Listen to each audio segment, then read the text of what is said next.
to talk about this specialized team. Good morning, Sheriff. How are you doing? Good morning. Now you take a look at that sunrise, and now you wonder why everyone's moving to Tampa. We never wonder. We know why Tampa is so great. Sheriff, if you wouldn't mind, please telling us exactly what this Gunfire Response Investigations Team will entail. Yeah, I'm extremely excited because you take a unit, you centralize them.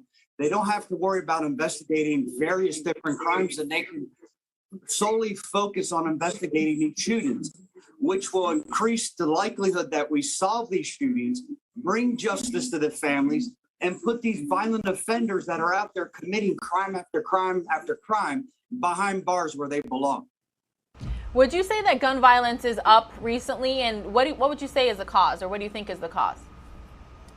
Absolutely. We're seeing it here in Tampa, Florida, throughout the state and around the nation.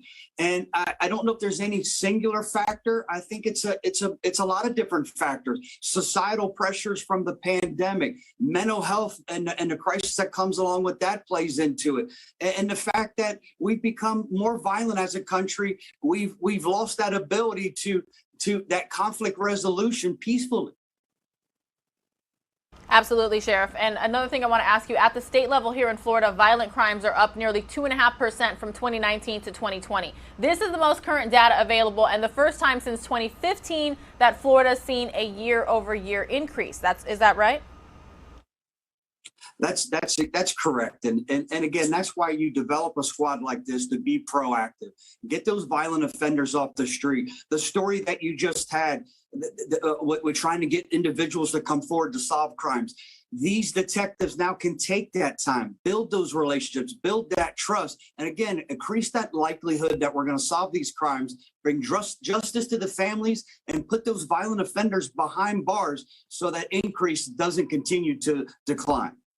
Yeah, when you had the news conference yesterday announcing this, it garnered national attention. According to figures just released last month, Hillsborough County's 12 law enforcement agencies had the highest incidence of violent crimes in the region by far. And you have been visibly upset about that and angry while giving updates on violence. I am. I think we've all had enough, and I'm hoping our community, along with society, says enough. And I think that's what it's going to take. Us as a society says we're not going to tolerate violence anymore. I'm tired of knocking on people's doors and telling them their loved one's been killed, their loved one's been injured. Enough is enough. Not just locally, not just statewide, but national. We also saw DC police announce a similar task force yesterday. Should all enforcement agencies in big cities be doing this? I think so. If you have the resources to do so, that won't footprint operationally of what you do as a law enforcement agency, would you not concentrate your resources? Have them work with those state, federal partners, that latest and greatest technology, track those firearms back, and again, crimes, and hold those individuals responsible, accountable for their actions.